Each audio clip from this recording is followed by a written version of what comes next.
what's going on, everybody? Welcome back to the Chasing Dreams podcast with Charlie and Justin. We're on episode 63. Justin, how are you doing this beautiful Saturday evening? Fantastic. It's cold.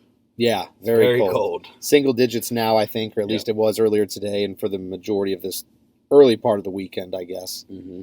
I'm not a big fan of the cold, as everybody knows. Yeah, we just had a conversation about the cold. But, yeah, I am very thankful that I have a car with an automatic start now. That's been a godsend for me, especially this year. It seems like it's been, I don't know if it's necessarily colder than it normally is, or maybe I'm just kind of a product of the now.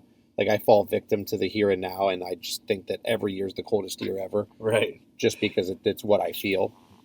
I get it. So how's training going? I know that you're working through a little bit of an injury, I guess would be the appropriate word for it, right? Yeah, a little bit of a, I guess, pec injury, I would call it. It was more chiropractic than muscular, which was good. I was nervous, but what was it, Monday? Solid push day. Mm-hmm. And it was a really good workout until the end. And I don't know, it was weird. I was like 3/4 of the way through my last set, and on the bench was almost all the way to lockout, and it just like felt like it got heavy. And it came back down, and then I pushed it back up and locked it out. But when I did, it popped. My left side of my chest made a loud pop sound. And the last two exercises just were really lackluster.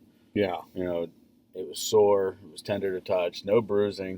It wasn't real red. So I went to work, and then I went and called my chiropractor to see if I could get into the massage therapist. And she was booked, but she's like, come in and check it out. Let me check it out. So I ended up having some chiropractic issues. So my chest was out, like my ribs, out of my sternum, and my shoulder, and the upper part of my back was all, I don't know the word, but not right. Yeah, messed up. Yeah, so she adjusted me, and it's felt better progressively ever since. She asked me not to do any push or pull for a couple days. So I just decided to take the rest of the week, recover a little, did a lot of cardio this week. I think I got almost 30 miles in so far. And that's about it for me for training. Yeah. It was kind of a slow week. A lot of times, too, it's a lot scarier than anything. It's more the feeling than the actual pain, where you have there's not really necessarily a lot of pain with some significant injuries.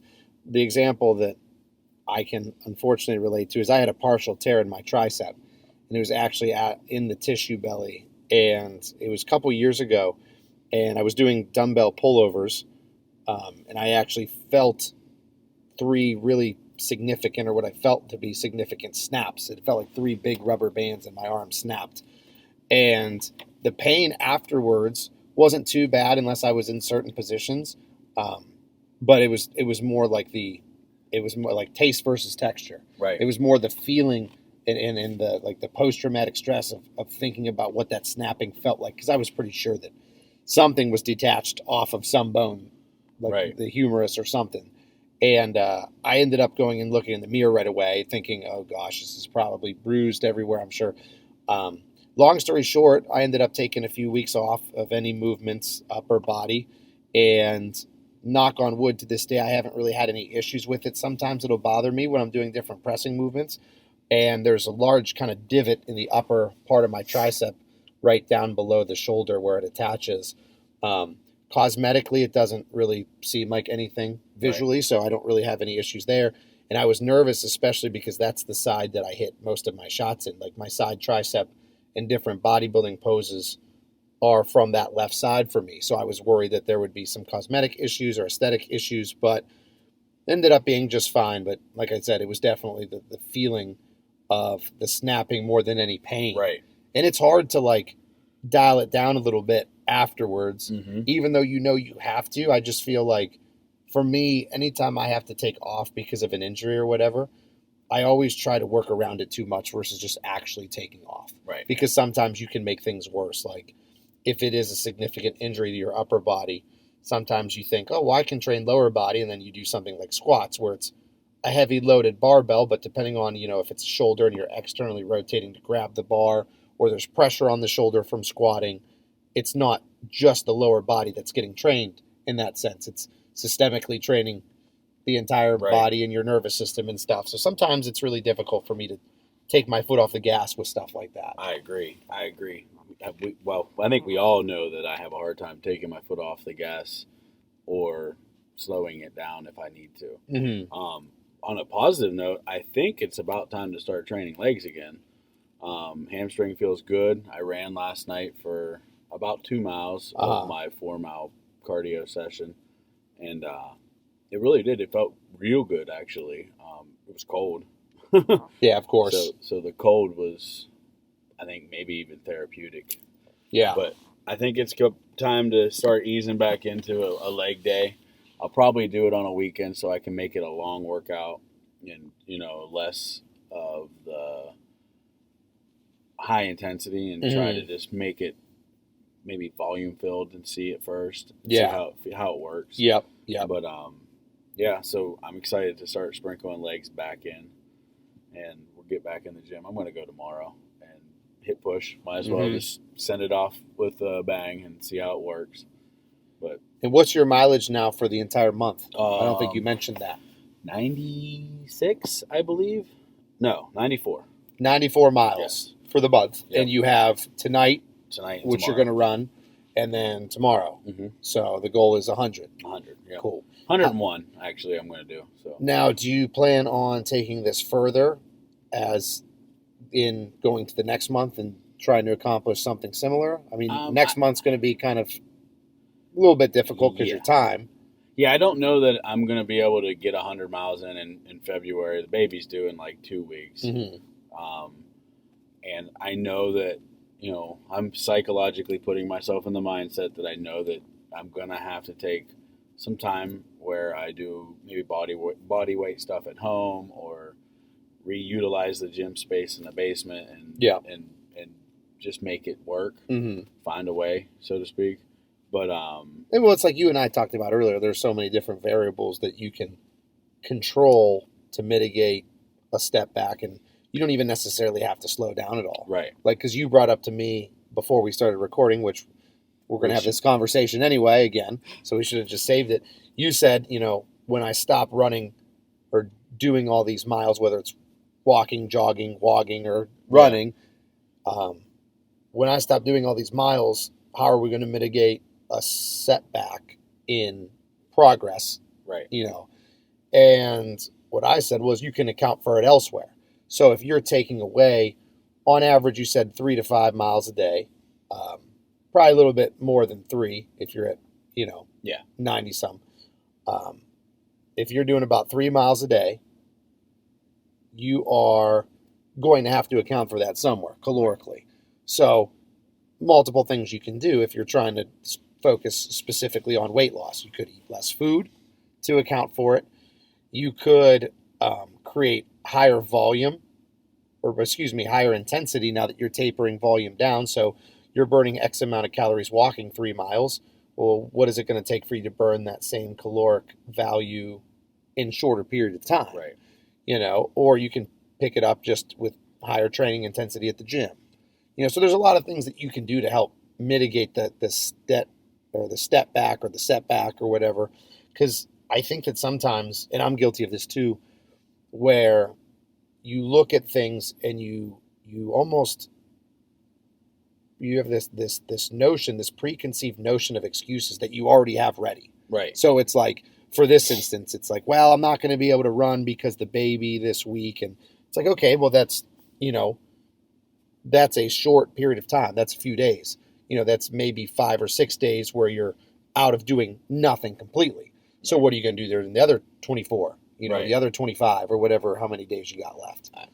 Basically be a savage. Because I do that too, man. Like I know, okay, well, I have this going on and this going on. So my stress is going to be elevated. My workouts are going to be shorter. Right. I have this many clients. Okay, well, what am I going to do on the other days to help offset what I'm missing or what I should be doing if it was consistent, And then that just, goes back to people pre-planning their own excuses before they even need them. Right. And that's something that I've been like steadfast on this whole pregnancy is yes, I know that the week that baby's born, when we bring her home, the first couple weeks are going to be tough. Sure. But that doesn't mean that this train's going to be derailed. You know what I mean? Like if you can have the preemptive thought to make an excuse, right. you can have the preemptive thought to plan around it. Exactly. You know what I mean? Like if someone says, "Oh, I got this coming up next week, so it's going to be real tough," you obviously have the foresight to recognize that roadblock's coming. So instead of saying, "Oh, I'm going to take a step back," plan and say, "I'm going to step around it." Yeah, exactly. See, we finish each other's sentences. Step around it or step sideways. And that's what I basically said this whole time. And you would be surprised about. You probably wouldn't be surprised, but people would be surprised if they knew the amount of people that try to tell me and other people that because you're having a baby or because you got a promotion or because you bought a house, or whatever, you're not going to be able to go to the gym anymore. You're not going to be able to hold this pace. Yeah. Well, watch me. I was told, for me, that's kind of come in the form of work where, and I beat this dead horse every day. I don't want to make it sound like, I'm the world's most steadfast grinder and I'm constantly working, but with between coaching and training and teaching and my online clients and everything that I'm pretty well invested in and try to give 100% to all that, between all that stuff, you would think that I'm running myself ragged. Well, I was told probably 2 years ago, you're not going to be able to keep this pace up. And the only thing that's happened over the last 2 years is my pace has gotten faster and faster and faster. Right. And I've done more and more and more. And I feel like, and I agree. So I agree 100%. Like I've heard it for the last I'd say, what are we almost 2.5 years now? Where that this isn't, you're not gonna be able to hold this forever. Yep. And I literally answer with, watch me. Yeah. Why not? Yeah. Because why do people put limitations on what other people can and can't do? Yeah. Is it because you can't hold this pace forever? Because I see people, mine's always a comparative thing. Like I see people out there that are working a heck of a lot more than I am. They're, training a heck of a lot harder than I am. They're running off less sleep than I am. Not that that's necessarily ideal, but right. I see it being done to a higher degree. So I feel like if somebody else can do it, not just one other person, but thousands of people or millions of people can do something better than me, well then why can't I do it at least to a little degree, Right. Absolutely. And it's like that why not? That's a whole podcast in itself. Because I can answer that why not. Yeah. Over and over and over again. Yeah. Because I know. Mm-hmm. I know what it took. I know what it's taking me. I know what it costs to play this game. Yep. And I'm not saying that I know everything, but I know what it costs to play the game that I'm playing, the one that I'm in. And I can answer that question. And people don't like to hear the answer sometimes. But I love to tell it. I love to tell the answer of what it takes to plan your week, plan your month. I plan everything. Mm-hmm. You know what I mean? Like everything. So it's like, that's what it takes. I think that's what it takes. I think that's the short answer to it is planning. Or, to go back to our very big podcast high note is time management. Sure. If you can manage your time and you know your goals, you know the roadmap to get there, and you know how to manage your time, you just do that. Yep. It's like we said to start the podcast, when we were talking about if you have the foresight to notice and take a step back, you should also have the foresight to notice and step around something. Right. I agree. Yeah. So training on my end's been going pretty well, I guess. Not really much else to report other than staying consistent with the things that I'm supposed to do. Right. I'm thinking about all the things that I've done the past week. I've had a couple tissue appointments, a couple chiropractic adjustments. So those seemingly minor details that I put into everything is starting to come together with consistency. So not only consistency with the diet, consistency with the training, but consistency with upkeep or maintenance on my body. It's like taking it into the shop and everything. So that's kind of how things are going on my end. I just figured this would be a good point to I agree. throw out what I'm doing. I tell you the frequency of chiropractic. Since we had Dr. Livingston on, and he is a chiropractor, and talking to him about how important it is with chiropractic health really rung a bell for me. And it took a while, as does everything that rings that bell and gets my mind moving. It takes me a while to get on board or get in the game, so to speak. But now that I've been going to the chiropractor regularly, at least every other week, I can't tell you, I feel so much better. I have done more cardio this month than I've ever done. Mm-hmm. Last year, training for that triathlon, I didn't do half this much cardio. Yeah. And a little bit higher intensity, but not the duration or volume total that you're doing now. So, and we suffered through how many freaking hip injuries and just different, ankle orthopedic, stuff, ankle, knee, hip. And I was lighter, actually, last year. This time last year, training for triathlon, I was lighter than I am now and was having more issues. Yep. So I think the maintenance on your body, so to speak, taking it to the shop is so important. And I think with that stuff, with anything, you really need to hone in on what's worthwhile, the most bang for your buck.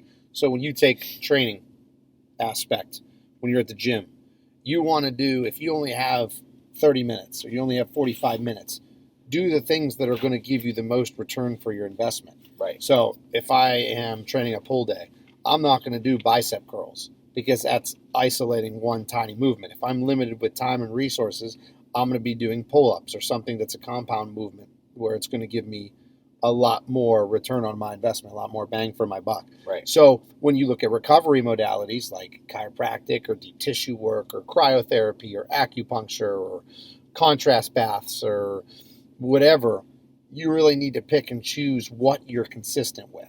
Right. So is chiropractic care going to be better than this? Or is this modality going to be better than that? Because, how many things would we like to be consistent with? Pretty much everything. But you only have 24 hours in a day, and a lot of that time needs to be dedicated to sleep, which is the ultimate recovery tool. So I do, however, want to put out there that I think that chiropractic care is one of the non-negotiables, one of the indispensable, because, and Dr. Ryan or someone that's an expert in this would obviously be a lot more qualified to talk on it than I am, but it's beyond spinal care.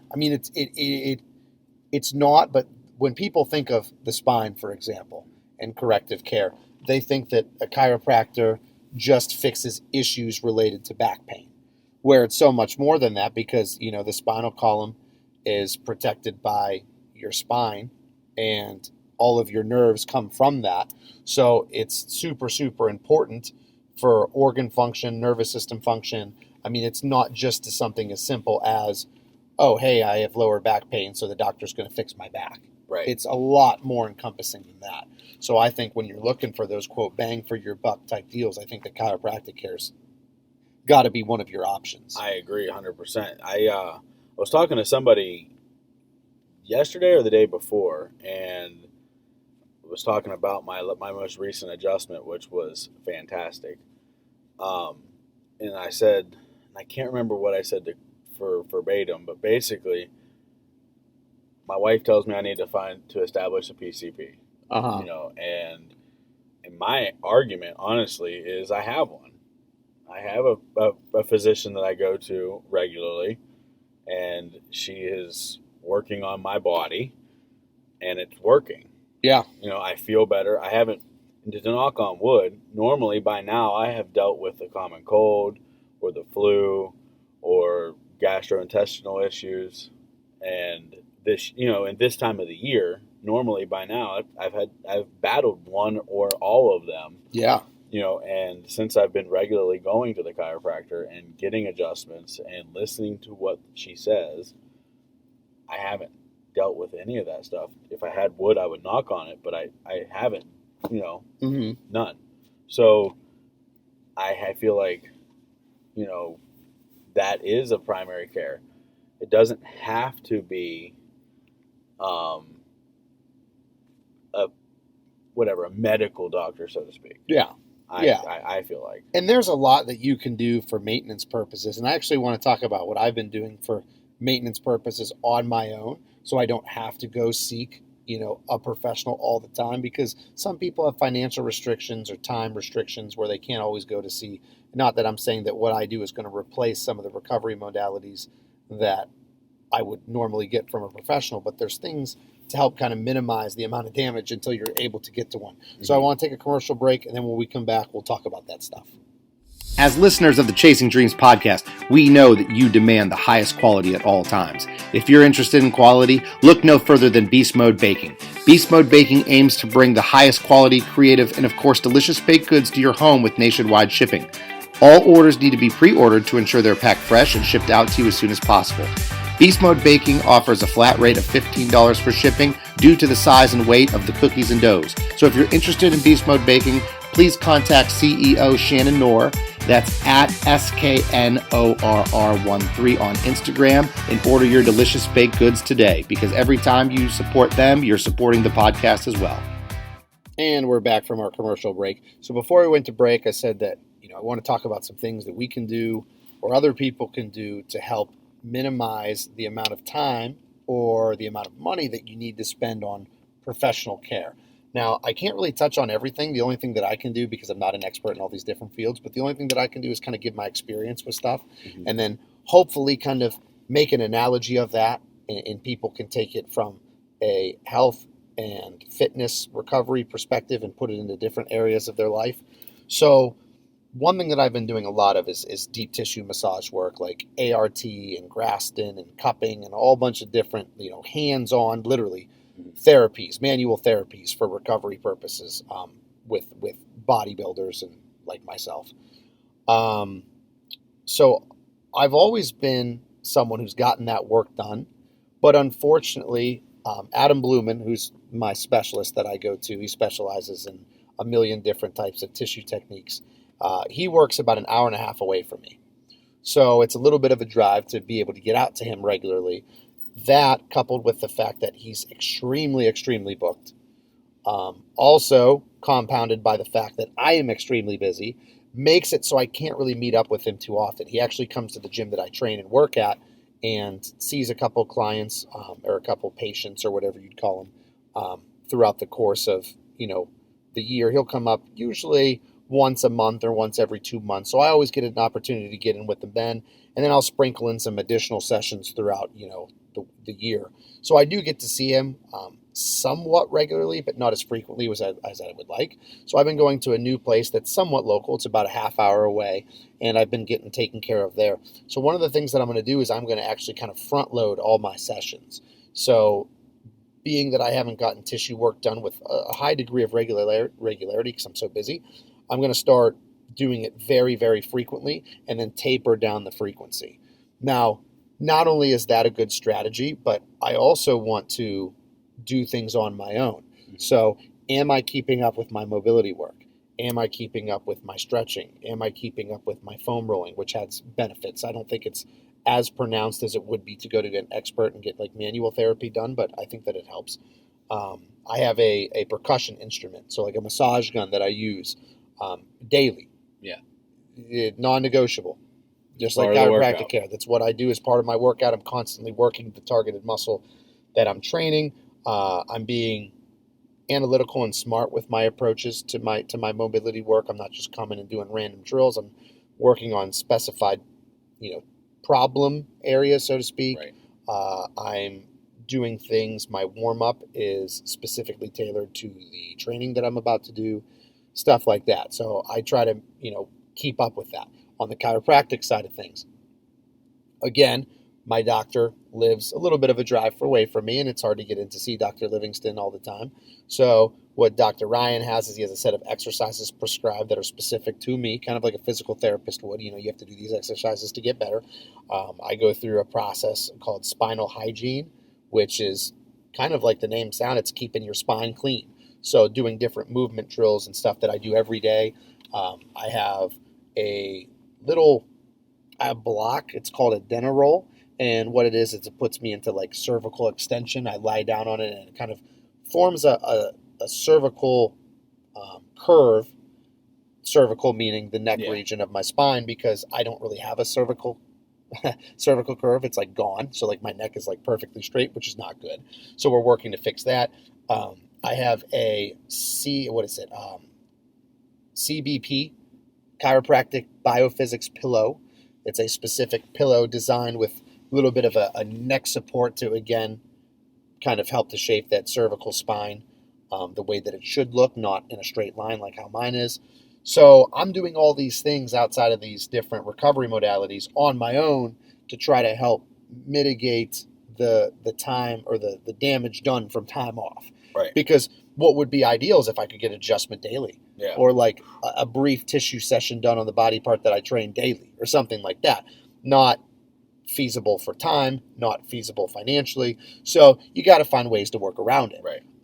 Kind of like that's really been the theme of the episode. Yeah. Is preemptively planning and know, I can't go to my tissue specialist every day. Right. I can only go once a week. So what am I going to do the other days to help, make that response that I'm getting from the recovery response that I'm getting? How can I make that even greater? Yes, absolutely.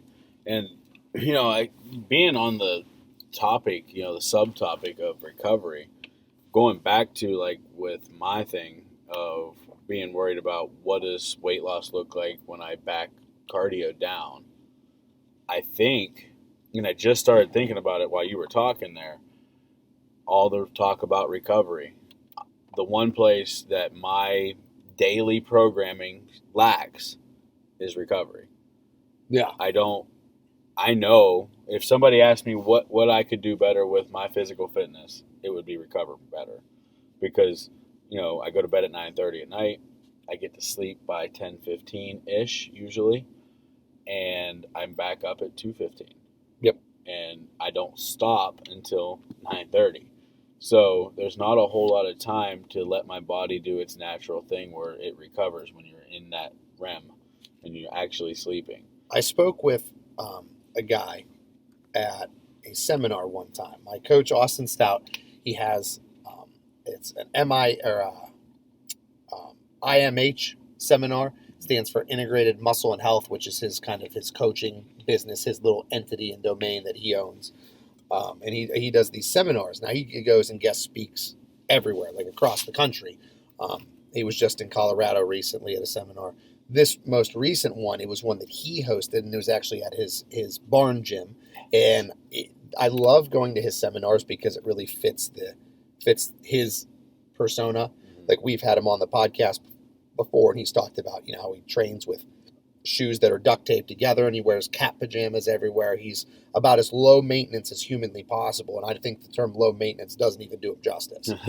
And he gives these seminars, and we're sitting in wooden fold up chairs, and it's in his barn gym, with minimal lighting. We have the garage door open for lighting purposes, and you have some top caliber athletes and people that are coming from, we had people from Cincinnati. He lives in Columbus. We had people from Cincinnati, people from Tennessee, people from Kentucky, people from, Pennsylvania and other parts of Ohio. And so there's people coming hours and hours and hours to get to the seminar. So it's pretty cool. And one of the gentlemen there that spoke the last time, his name was Anthony Castor, I believe is his name.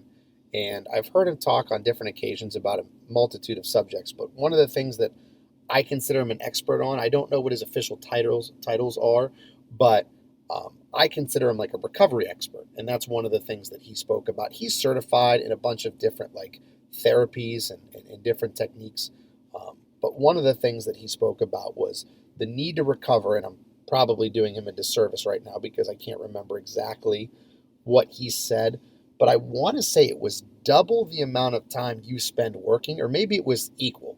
Maybe the amount of time you spend doing something damaging to your body.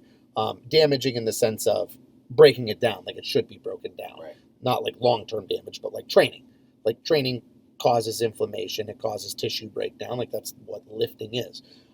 For every hour of that, you should do an equal hour of recovery, extra recovery, outside of what you would typically do. Okay. And he gave a bunch of different ways to do that. Like he talked about, the the things that you would think about. Oh, what's extra recovery? Is that deep tissue massage work? Is it chiropractic adjustments? Is it cryotherapy? Is it acupuncture? Those sorts of things. But he also talked about like even something as simple as lying for an extra hour on your back to help decompress the spine and relax a little bit, or sleeping an extra hour. And the way he talked about it was pretty wild because he just mentioned about all the time you spend training and doing stuff. And I think it was double, come to think of it, that the recovery time you would need to optimize your recovery. And it's like astonishing because you think there's no way I have time to do that amount. Right. No. So I think with that being said, adding some extra recovery, some extra rest won't be a bad thing because like we were talking about earlier, I could move workouts around, and as much as I would hate it, move my workout to the evening so I could maybe do an hour and a half and up the intensity and up the volume in a particular session and increase recovery time. Yeah. So there's a whole bunch of different places, like, what I mean? So like this is down the road, what I mean? I don't know when this starts, but already pre-planning the audibles that might need to be called. Yeah. And I think that's a huge killer, like aspect to being successful in a fitness journey or in any journey is looking ahead and looking at, not look at the problem that we're facing, but look at the problem that might come 6 steps ahead. I think that's an important analogy for life, is you always have to be not only planning, because we always talk about that, like how much you have to focus on now, right? Be present, be mindful, be conscientious of everything you're doing, which is important, but you also have an understanding of kind of what's going to happen down the road. And I had this discussion, coincidentally enough, I feel like every time we get on a tangent on the podcast, I always just happen to have a conversation with someone about it prior to that. There's a reason for that, though. Yeah, it's how the universe works out. So I had this discussion today with a client of mine who was running into some issues with his energy levels. And it came on kind of acutely, where there's 2 or 3 days, 2 days now, where he's just been completely exhausted and cannot go to the gym. And he's one of those guys that goes to the gym at all costs. Right. And he just physically cannot get himself to go there. And I talked at length with him about, it's probably just something acute. It could be an illness that's oncoming. Could be lack of sleep, could be stress, hormonal imbalance caused from stress. Could be a lot of things because his diet and nutrition have stayed constant. So it's not like he deviated anything to that regard, but he did have some stress in his life, like his grandmother just passed away. So he's got some issues there that are probably what's at play here, probably the culprit. But what I did is I kind of itemized a whole bunch of different things that it could be if it doesn't remedy itself quickly. Right. Like, okay, well, if it doesn't, I said basically, let's just wait it out and see. But because it's probably something very acute and it's going to get fixed here in a few days anyway.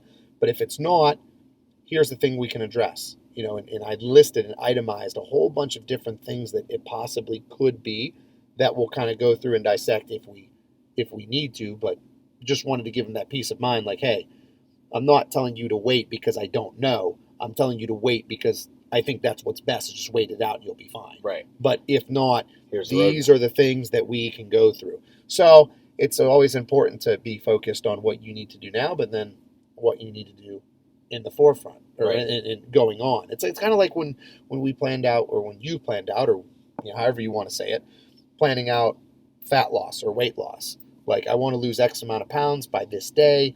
How many do I have to lose each week? And then do I front load it pretty heavily, knowing that progress is going to taper down and be a little bit slower as I get lighter? So all those things that you and I kind of, at this point, I feel like it's pretty natural for us just to plan in that fashion. Right. And then I think another big key to that is don't get discouraged either. That's part of waiting it out too, is not getting discouraged. And that's not even just in fitness. You know what I mean? Like, that's in life in general. Like, if you have a goal, with me in particular, I wanted to become a certified firefighter. Yeah. So I joined the fire department, and COVID happened. Mm-hmm. So we were in the middle of a pandemic, and I was focused on becoming certified, with knowing that that's not going to happen right now because nobody's having sit down classes. So you can't get education if you can't sit down and take education, right? So I had to stay focused on the fact that this is what I have to do right now to get where I want to go, and not get discouraged. And you know what I mean? So like, I guess the discouragement part is like a big thing, because that's why I see a lot of people will come to me in particular, and ask me to help them lose weight. And I say, okay, so let's I'll help you as best I can. I'm not even a, any kind of anybody. I'm just a guy that did it, with help.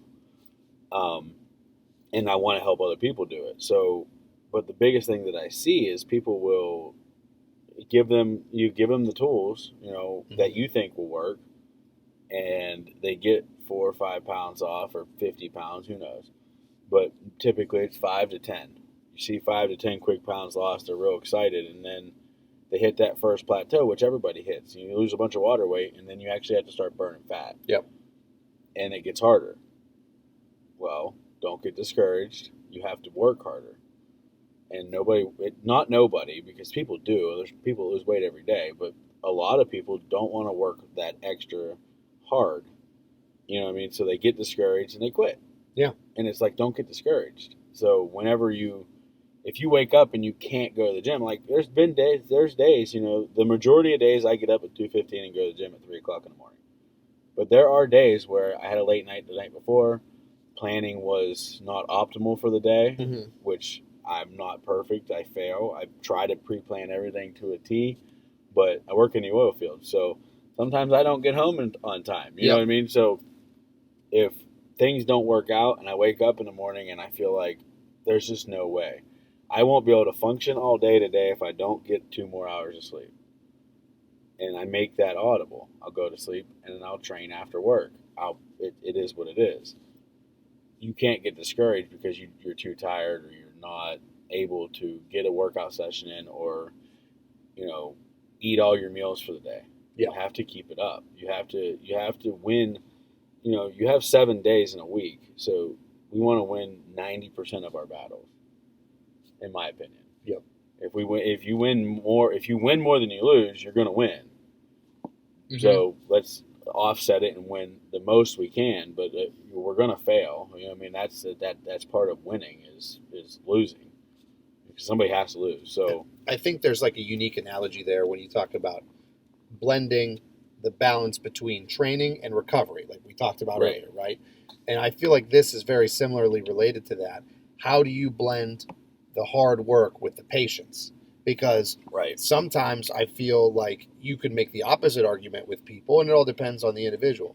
Some people are too patient, where they say, it's going to come, and I'll lose weight, or I'll gain muscle, or I'll get that new promotion at some point.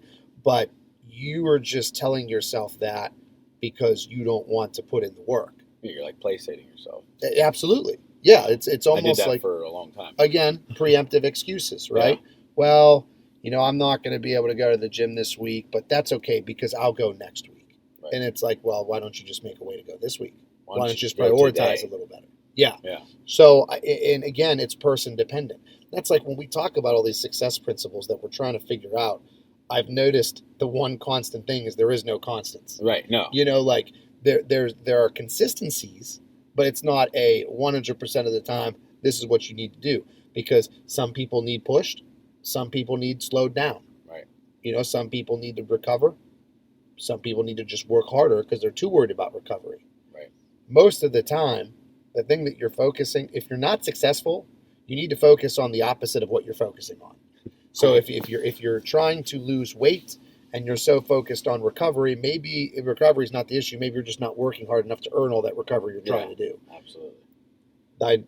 Those are just my thoughts. Is you can always have the opposite argument, and I'm not trying to contradict what we say, but it's like it's hard to have definitive arguments about success, and it's not just in fitness or health; it's in everything, because there's always outliers. There's always the opposite side, and I just thought there was a unique analogy there, because earlier we talked about working hard versus recovering, and you have to have balance there. Right. And then you talk about working hard, but you also need to be patient. But some people can also be too patient. and it all depends on the person. I didn't even think about it from that perspective, but that makes sense. Well, that's because that's the type of person you are. Right. You know, you're the type of person who may need more patience, whereas there's some other people who they preach being patient, but the only reason they're patient is just because they're not working hard enough. So they have no option but to be patient. That's funny that you said that I'm the type of person that needs patience. I was talking to somebody today or yesterday, and like I can't wait for someday everything to get here. You know what I mean? Like I can't wait for not the finish line, because everybody knows that I'm never going to quit, even whenever I get to, stage lean or an Ironman or ultra marathons or whatever the end game looks like. But I say I can't wait for someday. Yeah. You know what I mean? Like, because we talk about it, someday's going to happen. And I got one word answer: patience. Mm-hmm. And I loved it. I was like, yes, you're right, because I need to slow down and enjoy this moment. Because I feel like I'm going to do this in a few weeks with my daughter. I'm going to say, I can't wait until she can walk. Mm-hmm. I cannot wait until she can talk and say, pick me up, Daddy, or, take me to the fire station, or I want to ride on a fire truck. I can't wait for those things, but I really can, because I need to enjoy the moment. So like, and that's something, and I think that's a whole nother podcast topic, is enjoying the process, enjoying the suffering, enjoying the misery of whatever it is you're doing. Like, I don't know if you can remember when I first started this weight loss journey. Well, not the beginning, but when we first started this part of our journey together, was I really freaking liked the suck. Yeah. Like the grind and it being hard, running on this cold road in the snow and the ice. Like that was stuff that you can't get that anywhere else. But in misery or in pain or in hard things. Yep. So like I think that is my biggest takeaway from this episode and in this part of my journey is slow down, dude. Be patient. Like enjoy it. If I don't get to 250 this year, cool. Because guess what? I got next year. Mm-hmm. And that's not me being overly patient, right? Because I think I'm aware enough of the direction that I'm going that I'm not so consumed with the number. As long as we're constantly making progress in some way, shape, or form, whether that be me making mental progress or physical progress in the gym, or my clothes are fitting better, or any of that stuff, or functionally becoming a more fit person, I'm cool with it. Like, and I got to keep my head on that patience is a virtue kind of thing. Yeah, and it's very difficult to do that. Sometimes, tell me about it. Sometimes I feel like I flip back and forth between being both persons. Yeah. So I feel like sometimes I'm too rah, and I need to be more patient with things mentally. Like I sometimes will get discouraged if things don't go the way that I plan them to go or the way that I envision them going in my head. But also, I understand that there have been years where I've said, if you're not like this body weight or this done by this time, that's okay. And then I realized that, like, really that was not okay, because I don't have any excuses on why that didn't happen other than just I was complacent during that time period. Right. So I feel like I've been both of those types of people throughout, my journey or whatever, throughout my life. So it's just trying to avoid being both and find happiness somewhere in the middle. Right. Of working really hard, and if things don't pay off, go back. What it really boils down to me, as far as being a hard worker and balancing the patience aspect, is if something doesn't go the way you want it to go, you don't hit a milestone or you're not progressing or whatever, go back to the drawing board and find out why. And if you can control if you can control the reasons why something didn't happen, then you need to be less patient. Right. But if you can't control the things that didn't happen, well then learn patience, because it'll come. Right. Absolutely. So I think that's a pretty good place to start wrapping it up here. I agree. Anything else you want to add to our discussion about, recovery, hard work, patience? Kind of bounced around a bit.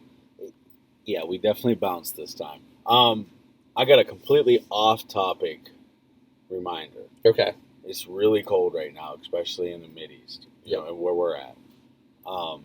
So we all, not all of us, a lot of us drink a lot of coffee and stuff. I want to remind people to hydrate with actual water, because this time of year, more people become dehydrated because they don't drink any cold water because it's cold. So it doesn't have to be cold. It can be room temperature, but drinking water, staying hydrated is going to make your body work for you. So, and that's just one tidbit. In the field I work in, outside in the cold, everybody's carrying a thermos. I do it. I carry a thermos and a gallon of water. And I have trainees in the truck with me all the time, and they're like, I don't know how you do it, because I'm always drinking something. I'm either drinking a drink of coffee, and then I pick up my water, like literally like one right after another, because I got to make sure I drink my water, but I like coffee, so it's one of each. Makes you wonder if people are more dehydrated this time of the year compared to summer. I think they are. Summer, you're a little bit more self-aware that you're going to get dehydrated. You're sweating, so you're trying to replenish, and it's warm out, so you're trying to drink water. I would like to someday lead a study on that. Very cool. Because I think I would be willing to wager that people are more dehydrated in the extreme cold than the extreme heat. Yep. There you go. Public service announcement by Mr. Masters to end the podcast. So with that, we have come to the end of another episode of the Chasing Dreams podcast. This has been episode 63 with Charlie and Justin. Thank you, everybody, so much for tuning in, and hope that you listen in next week. Unbreakable, unstoppable, I'm pushed to the